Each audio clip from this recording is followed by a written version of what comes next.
Certification is an annual process. You submit to us annually information about your operation. It's called an OSP, or Organic System Plan. Some of you all have seen those before from last time, and I actually have some handouts with me that I'll leave here too as well. We review that application internally for completeness and make sure everything that is listed in there is acceptable and permittable. If we have a good picture of what's going on, it gets assigned to an inspector. The inspector comes out. They'll arrange a time with you to review your farm, go through your production areas, your storage areas, things like that, review records on site. A really big tip is have good records because it saves time, so that means you can get back to farming, and it also means it's less time for our inspectors. So what records are we talking about?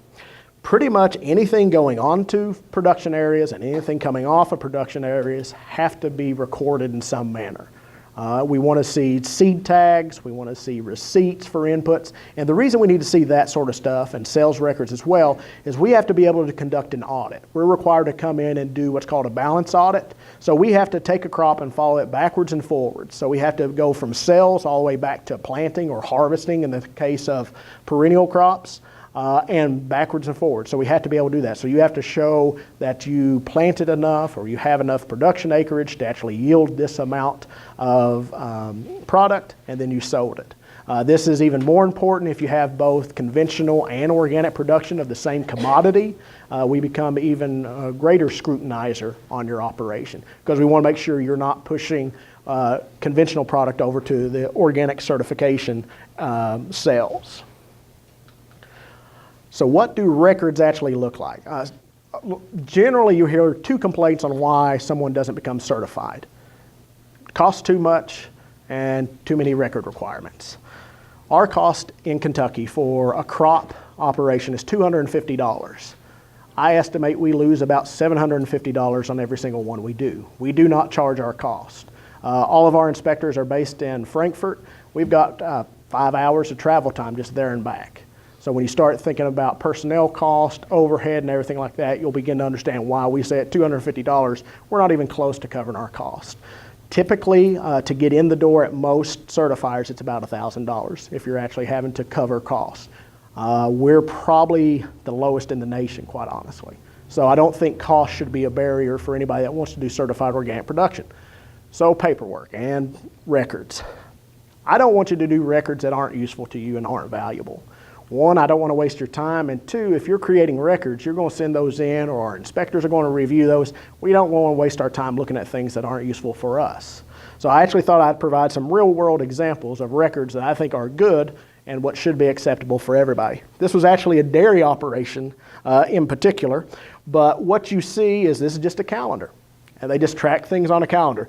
For instance, on the 1st, they have cows on number 8, so that's their pasture log. Livestock producers have to have access for ruminant animals during the grazing season. They have to have records. So he's telling me the cows are on field number 8. Because he has a field map, I know exactly what that means.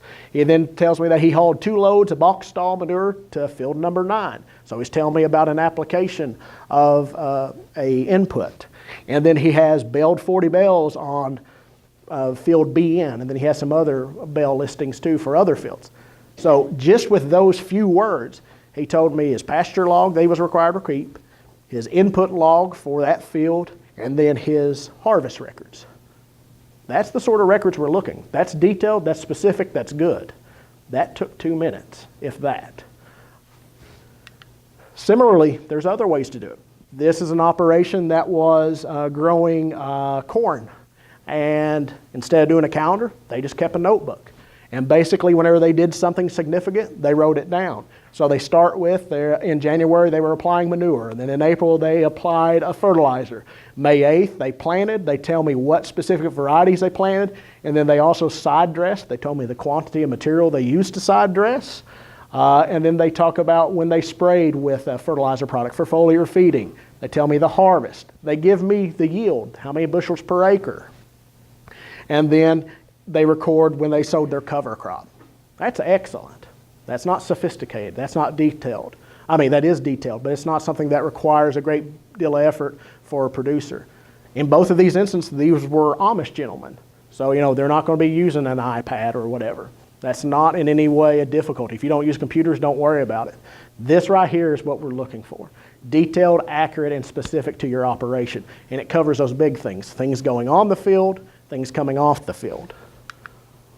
This is another one that's important if you're using shared equipment. If it's equipment that's both used in conventional production and organic, there does have to be records of cleaning of that equipment because we can't contaminate our production area with residue and things like that on shared used equipment. So here are some instances where he records what equipment he did, how he cleaned it, and that's what I needed. Doesn't have to be anything, again, super labor intensive or super detailed. Just tell me what you did and where, and this is it. You don't have to use Kentucky Department of Agriculture, but I hope that our low price point and our service will make you use us simply because I think we're the best option for most folks. We release applications in January, and depending on the exact situation, we can start doing inspections in April. So the earlier you get me, the better, because what happens is we have all the renewals coming in, and we're up to about 150 operations, and so we get bottlenecked. So if you send it to me, and we're actually rolling our date back from previous years. Last year we were April 15th. We're going to roll it back to April 1 as the deadline for renewals. So if you're a new operation, get it to me before March. And that will help get you in the pipeline and get you ready to go. Because often new applicants have to have additional material submitted to us, or we have questions.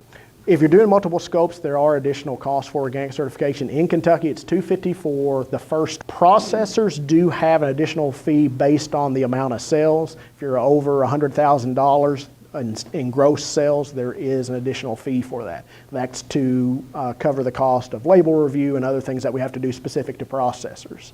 Within the federal regulations, there's no transition program. Some certifiers have chosen to, on their own, create a transition program where they work directly with people. We have not done that because we don't have authorization for those sorts of things within our regulatory structure. So we don't do that. What you do is maintain those records as required. As you're getting to the end of that, again, depending on whether, for instance, if your transition is in late summer and you have crops that you're going to harvest, then you'd want to apply in January of that year. So when you first apply to us, you're still in transition, but you'll be coming out, and so that's when you need to apply. But no, we don't want to see you until you're ready to be certified, and that can be while you're still in transition, depending on when that ends and when you're cropping. And real quick, just to wrap up, I'd mentioned earlier Omri. This was actually a seed tag, but you can see here, Omri listed. So this was, it had a seed coating, an inoculant. Let's see, this one maybe just been as, I think it was just a seed coating, but it was Omri listed. It was okay. This is what one of our producers was doing. I'm sorry this was blurry. I just took it with my phone a few weeks ago. He actually staples the seed tags directly to his receipt for those seeds. I love that. And all it costs is a staple. I'm not pawing through, he's not pawing through a box, and I'm not going through a box trying to find that seed tag for that seed he planted on one field. He's got it organized, it's simple. These were just in folders. He just had it by month, I think. Not complicated, not sophisticated. Again, this was an Amish producer. Very straightforward, very simple, highly effective. So don't think you have to create spreadsheets or a database. Paperwork's great. If it's organized, that's what I'm looking for. Another example, he had bought in hay from an organic producer. He did the same thing. He had the receipt on the certificate for the hay. So we know this is how much he bought, this is who he bought it from, and here's the receipt for it. But definitely, keep up with your receipts, because again, I've got to have proof that you actually bought enough of whether it's an input or seed or whatever, to actually do what you told me you did. And so that's why we harp on receipts. So, because again, we've got to come in a balance. So if you've got great yields on a cornfield and you tell me you use this fertilizer and you showed me the bag of it, but you can't produce a receipt that shows me you bought enough for 20 acres. How do I don't know that you didn't use urea or something out there and you just bought that one bag for show to show me what you used? We don't know, and so that's where we have to verify. It's one of those things we trust, but verify. And so we do look for those receipts. It's highly important. One final thing, inspectors do not make the decision. So you can bribe them if you want to, but it's not going to help you. So just take that in consideration. There is distance between the final decision and the inspector for the very reason to prevent any sort of inappropriate activity. Non-compliances happen. That's when you've done something that doesn't align with the rules. Generally speaking, a non-compliance is correctable. It's not going to shut down your operation necessarily, but it could have ramifications, particularly if you don't address it. So be aware of that. Most of these are kind of fix-it tickets. You can do something to demonstrate you're coming into compliance and that'll be sufficient. Occasionally though, application of prohibited material or something like that, there simply is not an option. We have to go by what the regs say. So again, we do issue that once we do a final review. It is an annual process. Occasionally we'll have new people come in and they get surprised that we're calling them next year saying, why haven't we got your update? It is an annual process. You do this every year. So it's something you'll be paying us and seeing us every single year. We actually require, for recertification, you'll send in a packet of information to us. We send out a packet. You resubmit that packet with us and additional information as necessary.